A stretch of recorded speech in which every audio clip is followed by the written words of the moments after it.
할렐루야, 주님의 이름으로 문안드립니다. 다 같이 사도신경으로 신앙 고백하심으로써 수요일 새벽 예배를 시작하겠습니다. 나는 전능하신 아버지 하나님, 천지의 창조주를 믿습니다. 나는 그의 유일하신 아들, 우리 주 예수 그리스도를 믿습니다. 그는 성령으로 잉태되어 동정녀 마리아에게서 나시고 본디오 빌라도에게 고난을 받아 십자가에 못 박혀 죽으시고 장사된 지 사흘 만에 죽은 자 가운데서 다시 살아나셨으며 하늘에 오르시어 전능하신 아버지 하나님 우편에 앉아 계시다가 거기로부터 살아있는 자와 죽은 자를 심판하러 오십니다. 나는 성령을 믿으며 거룩한 공교회와 성도의 교제와 죄를 용서받는 것과 몸의 부활과 영생을 믿습니다. 아멘. 하나님 감사합니다. 오늘 하루 우리에게 주시고 이 날을 통하여서 하나님 영광 받기 원하시며 또 매 순간을 통하여서 기도하며 찬양하며 하나님 안에 거하기 원하시는 하나님을 바라보면서 이 시간 예배 자리로 나아갑니다. 우리의 마음을 받아주시고 우리의 생각을 받아주시고 우리의 삶을 받아주셔서 오늘도 온전히 하나님의 뜻에 맞는 그러한 삶을 사는 우리들 되게 도와주시옵소서. 새벽 예배의 자리로 불러주신 하나님 감사합니다. 살아계신 하나님의 말씀 함께 읽고 나눌 때 성령 하나님 깨우치는 은혜를 베풀어 주셔서 말씀을 통해서 우리들의 귀가 열리며 마음이 열리며 우리들의 삶이 새로워지는 은혜를 누리도록 함께 해 주시옵소서. 여러 가지 기도 제목을 가지고 있는 성도들 그들의 마음의 상처와 아픔을 아시는 줄 압니다.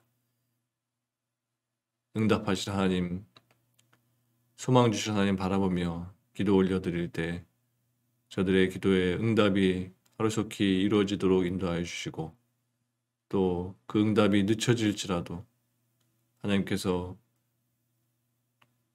열매로 함께 하시고 또 평강으로 함께 하실 것을 바라보면서 기도를 멈추지 않도록 도와주시옵소서. 함께 말씀을 나눌 때 성령 하나님 우리의 가운데 역사해 주시길 간절히 원하오며 감사드리며 예수님의 이름으로 기도합니다. 아멘. 하나님께서 오늘 우리에게 주시는 말씀은 사무엘하 6장 16절에서 23절까지의 말씀입니다. 사무엘하 6장 16절부터 23절까지의 말씀, 제가 말씀을 봉독해 드리겠습니다.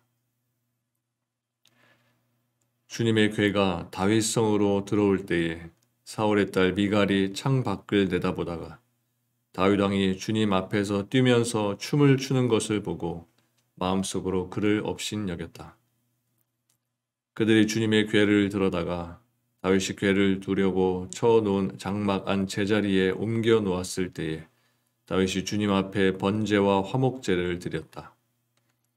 다윗은 번제와 화목제를 드리고 나서 만군의 주님의 이름으로 백성에게 복을 빌어주고 그곳에 모인 온 이스라엘 백성에게 남녀를 가리지 않고 각 사람에게 빵 한 덩이와 고기 한 점과 건포도 과자 한 개씩을 나누어 주었다. 그런 다음에 온 백성이 각각 자기들의 집으로 돌아갔다. 다윗이 자기의 집안 식구들에게 복을 빌어주려고 궁전으로 돌아가니 사울의 딸 미갈이 다윗을 맞으러 나와서 이렇게 말하였다. 오늘 이스라엘의 임금님이 건달패들이 맨살을 드러내고 춤을 추듯이 신하들의 아내가 보는 앞에서 몸을 드러내며 춤을 추셨으니 임금님의 채통이 어떻게 되었겠습니까? 다윗이 미갈에게 대답하였다. 그로써 내가 주님 앞에서 그렇게 춤을 추었소. 주님께서는 그대의 아버지와 그의 온 집안이 있는데도 그들을 마다하시고 나를 뽑으셔서 주님의 백성 이스라엘을 다스리도록 통치자로 세워주셨소. 그러니 나는 주님을 찬양할 수밖에 없소. 나는 언제나 주님 앞에서 기뻐하며 뛸 것이요. 내가 스스로를 보아도 천한 사람처럼 보이지만 주님을 찬양하는 일 때문이라면 이보다 더 낮아지고 싶소. 그래도 그대가 말한 그 여자들은 나를 더욱더 존경할 것이요. 이런 일 때문에 사울의 딸 미갈은 죽는 날까지 자식을 낳지 못하였다. 아멘. 다시 말씀을 읽으시면서 개인적으로 묵상하고 기도하는 시간을 가지시기 바랍니다.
오늘 본문 앞쪽인 사무엘하 6장 앞부분에 보면 다윗이 성의를 기울여서 시도했던 언약궤 운반이 무사의 갑작스러운 죽음으로 중단되었다는 내용이 기록되어 있습니다.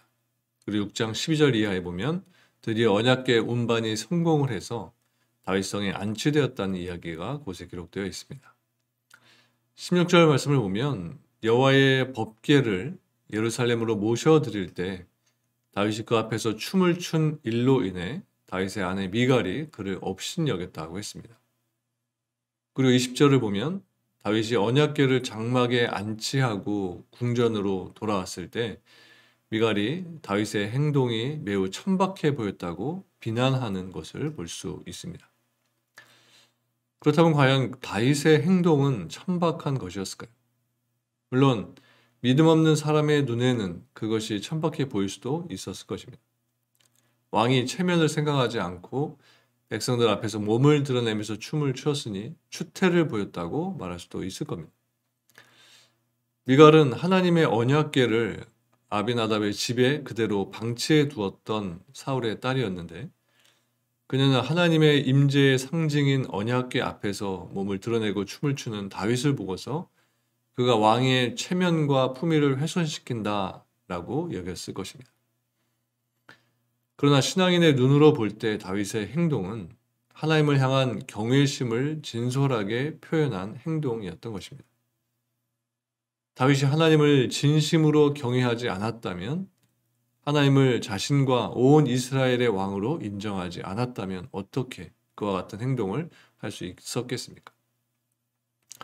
그러한 점에서 다윗의 행동은 하나님 앞에서 참으로 아름다운 모습이었던 것입니다. 마치 자녀가 부모 앞에서 재롱을 부리는 것과 같은 것입니다. 이처럼 가식 없이 하나님을 하나님으로 섬기고 자기의 마음을 모두 표현할 줄 아는 모습은 참으로 아름다운 것이라고 할 수 있습니다. 하나님은 우리 성도들이 자신이 가진 문제를 솔직히 고백하고 하나님께 자신의 감정을 그대로 드러내고 고백하기를 원하십니다. 비록 그렇게 고백하면서 눈물 범벅이 돼서 그것이 사람들이 보기에는 추해 보인다고 할지라도 하나님은 그 사람의 중심을 아름답게 봐주시고 그에게 합당한 은혜를 허락해 주시는 것입니다. 그럼 여러분, 우리도 하나님을 향해 우리의 감정을 솔직히 드러내 보일 수 있어야 하는 것입니다. 하나님 앞에서는 점잖 빼고 있는 모습이 결코 아름답지 않은 것입니다. 우리의 모든 것을 아시는 하나님 앞에서 우리가 숨길 것이 과연 무엇이 있겠습니까? 오히려 모든 것을 알고 계신 하나님께 우리가 다 고백하지 않는 것이 잘못된 것입니다. 다윗이 하나님의 법궤 앞에서 왕으로서의 의신과 체면을 차리지 않고 춤을 춘 일로 인해서 미갈은 다윗을 향해 심한 독설을 퍼부었습니다. 이러한 미갈의 비난은 한편으로는 일리가 있는 것이었습니다.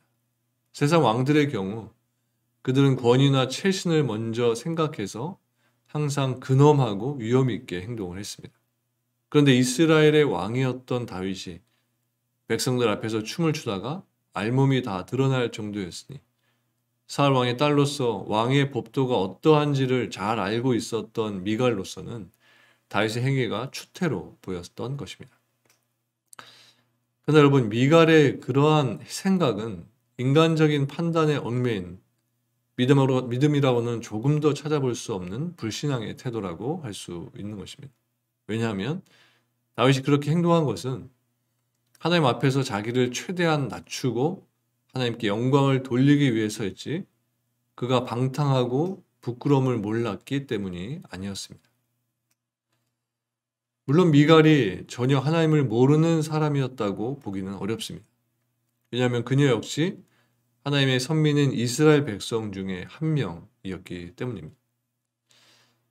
하지만 사무엘상 19장에 보면 그녀는 이미 오래전부터 우상을 가까이 했던 경력이 있는 것을 봐서 온전한 신앙을 소유했던 사람은 아니었던 것이 분명합니다. 따라서 믿음이 없었던 그녀에게는 하나님을 향해 자기의 신앙을 표현하는 다윗의 태도가 왕의 체면이나 위신을 내팽개친 한심한 추태로 보일 만도 했던 것입니다. 이렇듯 믿음이 없는 사람에게는 하나님을 향한 깊은 경외심에서 우러나온 태도마저도 우습고 한심한 행동으로 비춰질 수 있다는 것입니다. 그런 사람들에게 있어서 가장 중요한 것은 자기의 유익이나 대외적인 자신의 이미지입니다. 따라서 이런 사람들은 자기의 위신이나 체면이 깎일 것 같은 일은 절대 하려고 하지 않는 것입니다. 그들은 도리어 자기의 위신을 세우려고 온갖 거짓된 것으로 자기를 과시하기를 좋아합니다. 그래서 이런 사람을 두고 위선자 혹은 외식하는 자라고 말하는 것입니다.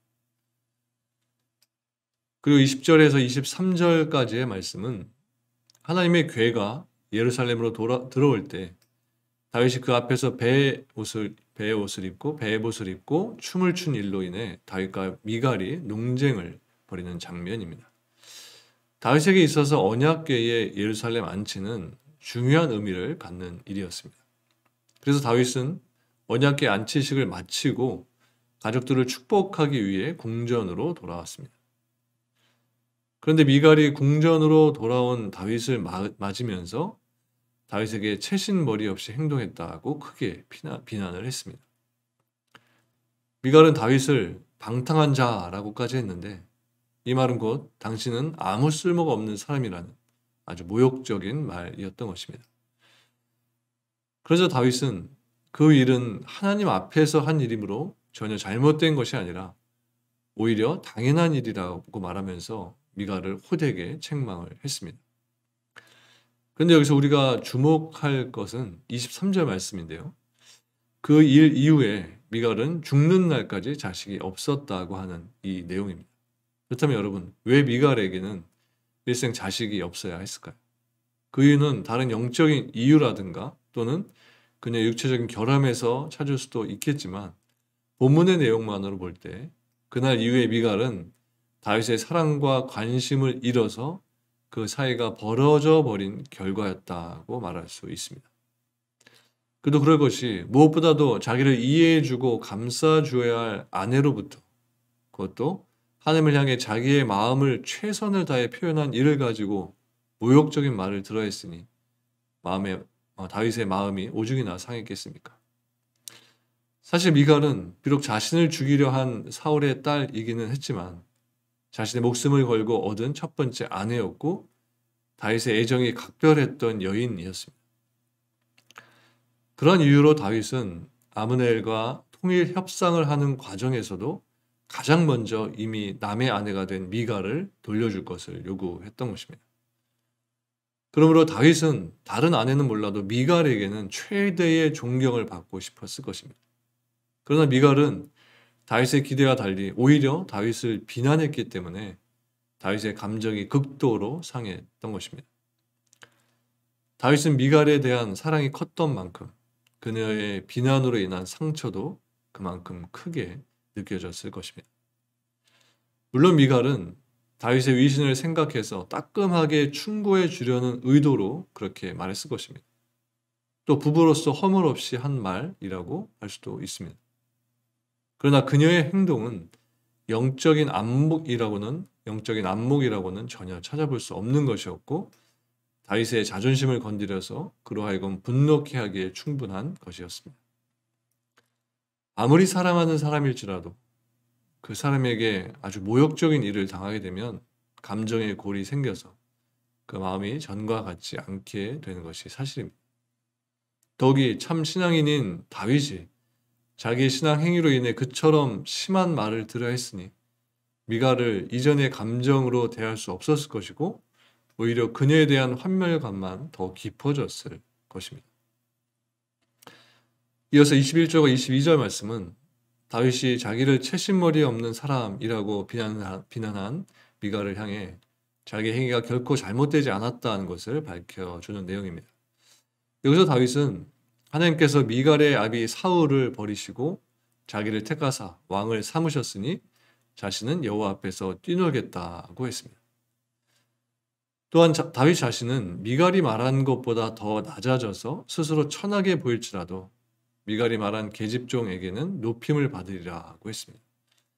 여기서 다윗이 이렇게 말한 이유는 미갈이 외적인 행동만을 보고 따지는 태도에 분을 낸 것이기도 하지만 무엇보다 그는 하나님 앞에서 자신을 낮추는 사람을 하나님께서 높여주신다는 사실을 잘 알고 있었기 때문입니다. 하나님은 사람이 자기를 낮추고 겸손한 마음을 가질 때에는 은혜를 허락해 주시지만 스스로 높은 체하고 교만하게 행할 때에는 그가 아무리 높은 자리에 있더라도 그 자리에서 끌어내리시는 분이십니다. 미갈의 아버지였던 사울 왕이 한때 하나님의 택함을 받고 높아지게 된 것도 그가 스스로를 작게 여겼기 때문이었습니다. 그런데 그런 그가 하나님으로부터 버림을 받았던 것은 하나님의 말씀을 외면하고 자기 뜻대로 행했기 때문인 것입니다. 반면에 본문의 다윗이 하나님께 높임을 받은 것은 그가 한 나라의 왕이라는 자리에 있었지만 항상 하나님을 높이고 하나님의 말씀을 따르는 겸손한 자세를 그가 가졌기 때문이었습니다. 신앙의 눈으로 볼 때 미갈은 너무나 어리석은 행동을 한 것이었습니다. 하나님을 섬기는 형태나 방법은 여러 모양으로 나타날 수가 있습니다. 때로는 경건한 모양으로 섬겨야 할 때가 있습니다. 그리고 때로는 인간적인 위신이나 체면마저도 던져버린 모습으로 섬겨야 할 때도 있는 것입니다. 다윗은 그러한 사실을 잘 알았기 때문에 자신을 낮추고 하나님만을 높이기 위해서 자신의 체면이나 위신을 생각하지 않고 오직 하나님의 영광을 위해서 하나님 앞에서 춤을 췄던 것입니다. 그런데도 미갈은 참신앙의 모습을 보였던 남편 다윗을 비난하다가 결과적으로 모든 것을 잃게 되었던 것입니다. 그럼 여러분, 자기 생각만으로 또 외적으로 드러나는 행동만을 가지고 타인의 신앙을 판단하는 어리석음을 범하지 마시기 바랍니다. 우리는 사람의 중심과 내면을 볼 수 있어야 하는 것입니다. 외적으로 보이는 것으로 판단하는 것을 좋아하는 우리가 아닌 겸손한 마음을 가지고 그리고 겸손한 시각을 가지고 사람들을 바라보면서 그렇게 신앙생활을 해 나가야 하는 것입니다. 선한 눈에 선한 것이 보이고 악한 눈에 악한 것이 보일 수밖에 없습니다. 오늘도 하나님께서 우리를 선하신 눈으로 바라보듯이 우리들 또한 세상과 우리 주변의 사람들을 선한 눈으로 바라보고 그들을 선한 마음으로 품을 수 있게 되기를 주님의 이름으로 간절히 축원합니다. 기도하시겠습니다. 하나님 감사합니다. 오늘 하루도 우리들에게 선물로 주시고 이 하루도 하나님 주신 마음과 시선으로 세상을 바라보며 또 우리 주변의 많은 사람들을 바라보게 하심을 감사합니다. 그러한 믿음을 가지고 오늘도 살아갈 때 우리 안에 더러운 모든 것들을 제거해 주시고 오직 하나님의 선하심만 품게 하셔서 우리들이 보여지는 모든 것들이 하나님의 선하신 모습을 보여지게 하시고 또 우리들이 선한 마음을 품고 사람들을 대하여서 우리들의 행실을 통하여서 하나님의 선하심이 그들에게 전해지며 또 그들에게도 또한 그들의 심령 가운데도 또한 하나님의 선하심이 채워질 수 있도록 도와주시옵소서. 우리 교회 가운데 우리 목교회 모든 성도들 가운데 함께해 주셔서 오늘도 하나님의 선하신 손길이 함께하는 하루 될 수 있도록 지켜주시옵소서. 감사드리며 예수님의 이름으로 기도합니다. 아멘.